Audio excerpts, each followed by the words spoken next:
Chapter 5, A Brush with the Other. Returning to our friends, we learned that in the few hours that we had been gone, some teachers expected to arrive to teach in the mission school had finally appeared. They had been ferried in by a bush pilot, the notorious George Solikis, who served as La Chorrera's emergency link to the outside world and who brought the mail once a month. We were out of lodging, for it had been the professore's quarters that we had been staying in. Not precisely out of lodging, the priest having offered us the temporary use of a run-down hut that stood on stilts on a small rise below the mission, but well above the broad lake that is caused by the chorro, which gave La Chorrera its name. The word means narrow channel or chute.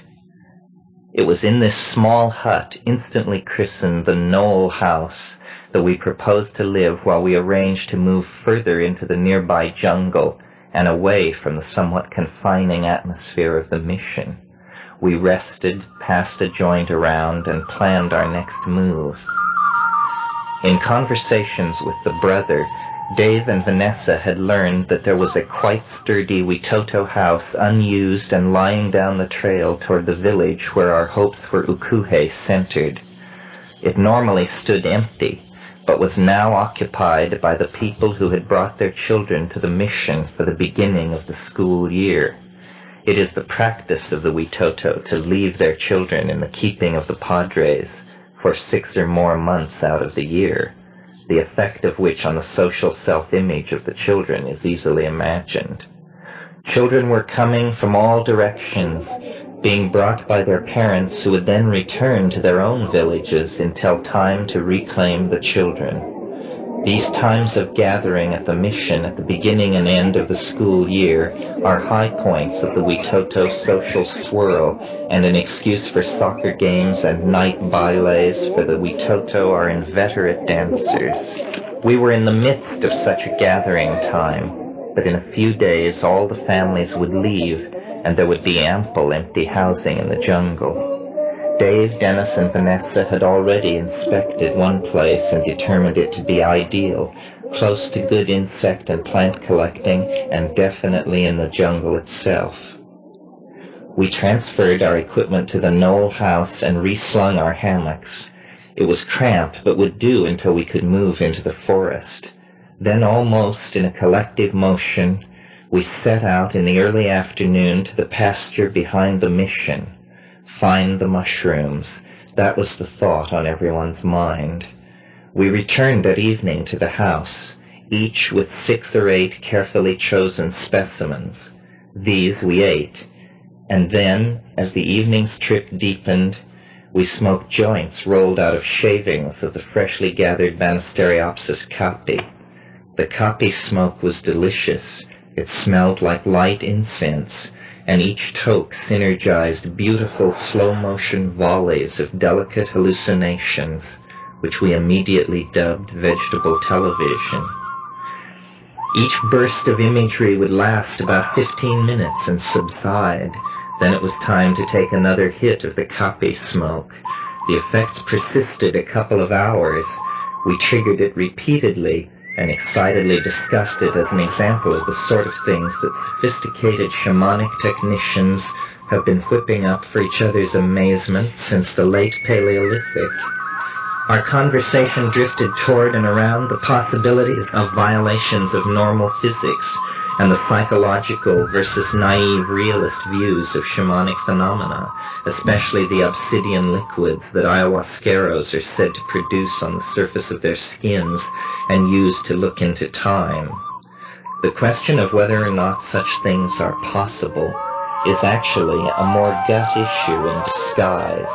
The issue of whether what we moderns have remaining to learn about the nature of reality is really not very much and will require only light fine-tuning of our way of looking at things, versus the idea that we know very little and our understanding is very crude, missing the point entirely about the nature of our situation in being.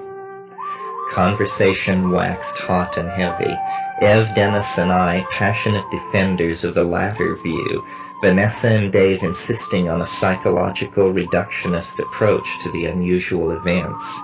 Ideology forgotten, they then denounced the passion of our commitment as obsession, and we responded by saying that they repressed the real power of the unconscious, and that if they were with us trying to vindicate some behaviorist, materialist view of man, then they would be in for a surprise, and so on.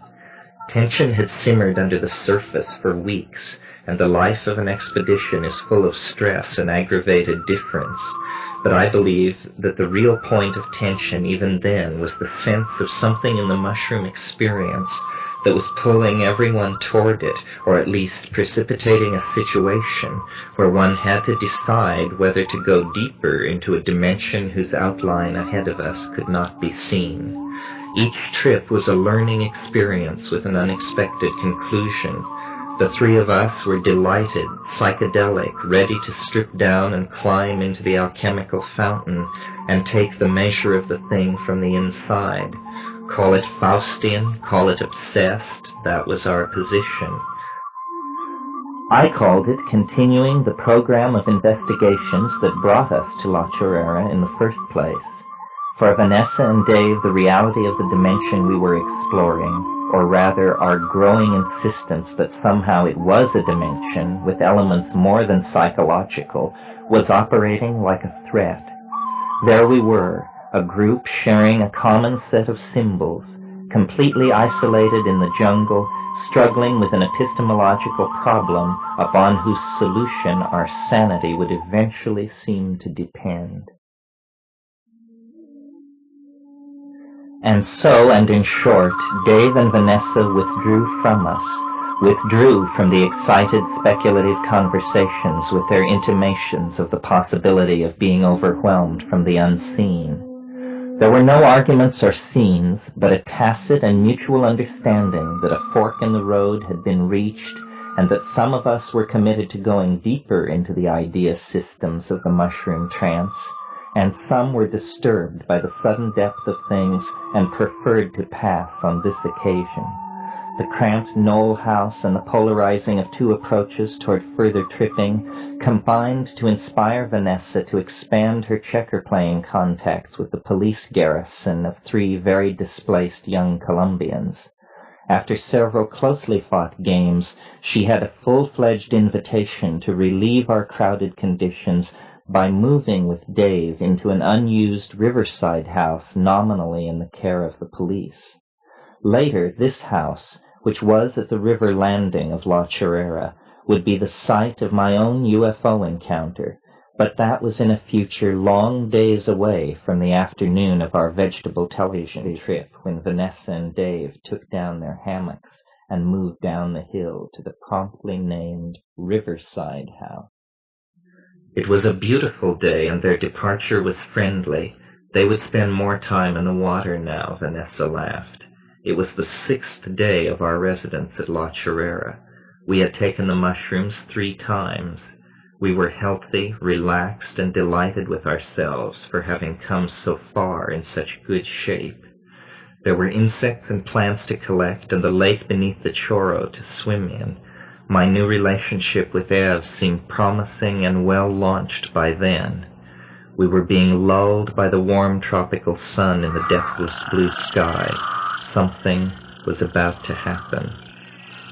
After the departure of our 2 friends, we each lay in our own hammock, lost in thought as the heat and insect shrill built toward midday.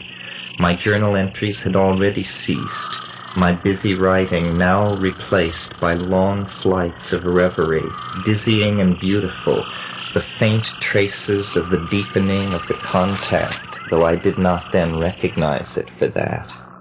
Another warm night was upon us, and we slept long and well. When the morning ground fogs had burned away, this new day was revealed to be as pristine and as flawless as the days always seemed to be in this marvelously beautiful jungle-isolated settlement. Each day seemed like a pearl born from the warm and starry night preceding.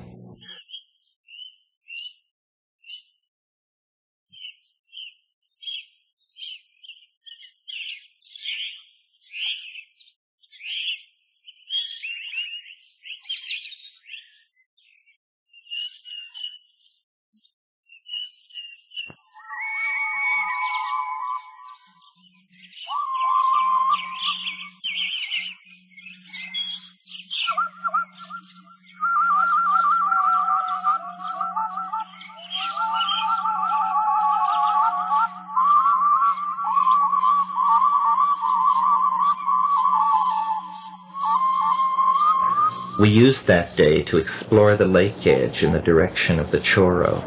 It is an extraordinary landform. The Choro, with its abrupt narrowing of the Igala-Paraná and sudden terrible increase of power and speed, is impressive enough, but the lake into which the Choro empties its waters is no mere catch basin for the rapids.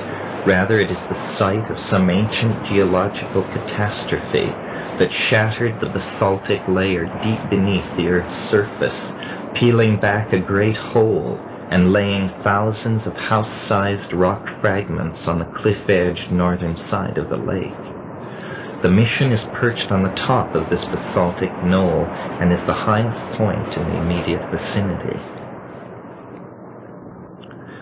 We made our way along the bluffs leading to the Choro, their steepness increasing finally to the point that we could go no further, but at that distance the ground was shuddering with throbbing reverberations of the millions of tons of water cascading through the rock walls of the Choro nearby.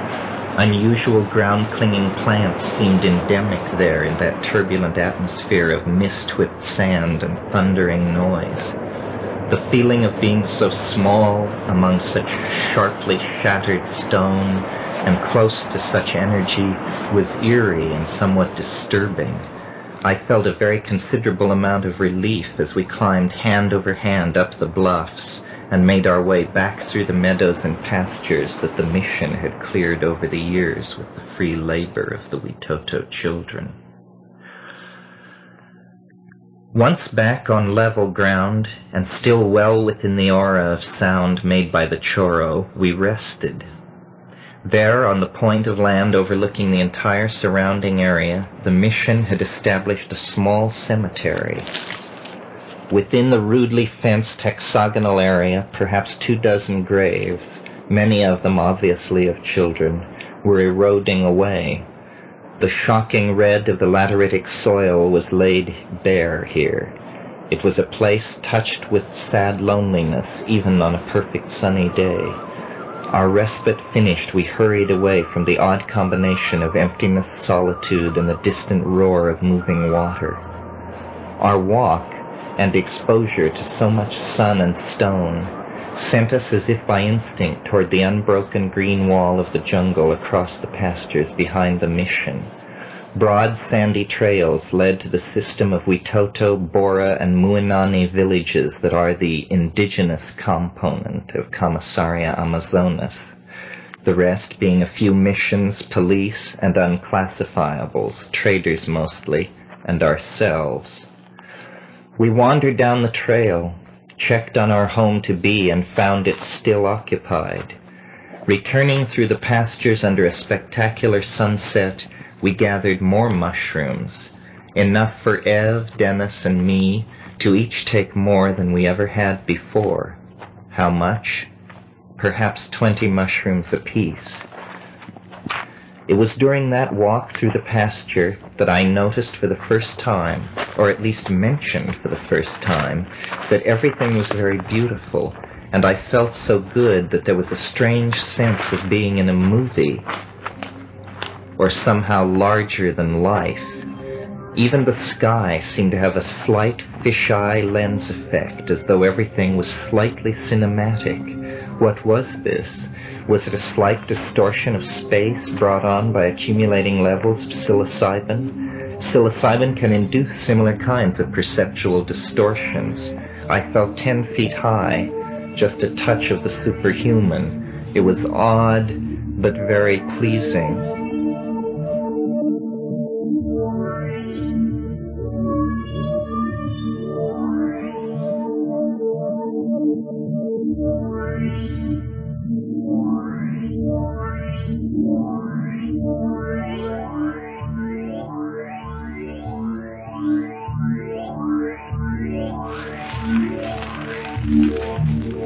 Back at the Knoll house, we kindled a fire and boiled rice for a light supper. Rain was falling intermittently. After dinner we smoked and waited long, thinking that Vanessa and Dave might visit. Finally it began to drizzle a bit harder, and so we drew ourselves forward and each ate a large pile of mushrooms. The onset of the stropharia was rapid and the hallucinations very vivid.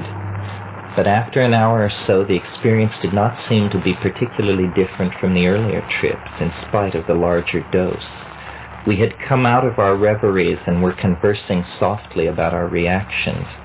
Dennis complained that he felt blocked from a deep connection by concern for our father in Colorado, whether or not our last messages to him before setting off down the Rio Putumayo had reached him before he went on his vacation.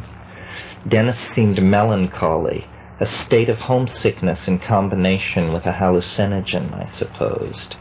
I tried to reassure him, and we talked softly in the darkness for several minutes. He said that his trip consisted of many things, a suffusing inner heat and a strange audial buzzing that gave him, so he said, insight into audial and linguistic phenomena that I had experienced on DMT and described to him before. I asked him to imitate the sounds that he was hearing, but he seemed to think it not possible. While we talked, the drizzle had lifted somewhat, and we could faintly hear the sound of a transistor radio being carried by someone who had chosen the let-up in the storm to make their way up the hill on a small path that passed a few feet from our hut. Our conversation stopped, and we listened as the small radio sound drew near and then began to fade. At that moment, Dennis gave forth with a very machine-like, loud, dry buzz. His body became stiff for the few seconds in which this occurred. After a moment's silence, he broke into a frightened series of excited questions. What happened? What happened? And, most memorably, I don't want to become a giant insect. He was very disturbed by what had happened, and Ev and I both talked to him and attempted to calm him. It was obvious that what to us had seemed only a strange sound had had far different effects on the person who made it. I understood his predicament because it was familiar to me from DMT experiences where a kind of glossolalia of thought that seemed to me the very embodiment of meaning seemed mere gibberish when verbalized and heard by other people. Dennis spoke of tremendous energy in the sound and said that he had felt it like a physical force of some kind. We discussed it for several minutes, and finally Dennis decided that he wished to attempt the effect again. This he did, but for a much shorter time. He again reported that the subjective experience was of great energy being unleashed. He said that he felt as though he might leave the ground if he directed his voice downward. We discussed the effect in terms of sound possibly having a synergistic effect on metabolizing drugs. Dennis vowed that from the inside it felt like the acquisition of a shamanic power of some sort. He began pacing around and wishing that Vanessa would appear out of the gloom with her skepticism, which he felt would crumble when confronted with his testimony of the reality of the strange effect. I told him that she would only think of it as a strange sound in combination with a drug she was growing uncertain of. At one point he became so excited that we all three left the hut and stood looking out into the pitch darkness. Dennis was contemplating going immediately to find Vanessa and Dave to discuss with them what had happened. Finally, a bewildered Ev and I convinced him to return to the hut and leave it all for the morning. Once back in the hut, there was more talk and attempts to figure out what was going on. I felt Dennis' amazement was perfectly reasonable. My own encounter with the audial and linguistic powers of the tryptamine drugs had been what had originally sent me looking into hallucinogens and their place in nature. It is an incredible experience to see all that you believe about reality changed around by these compounds. It is edifying, and excitement is a reasonable reaction. My brother and I had been close over the years, and especially close since our mother's death, yet there were experiences that I had had while traveling in Asia that we had not yet shared. To calm us all, and to argue for the universality of the kind of experience he had just had, I told the following story.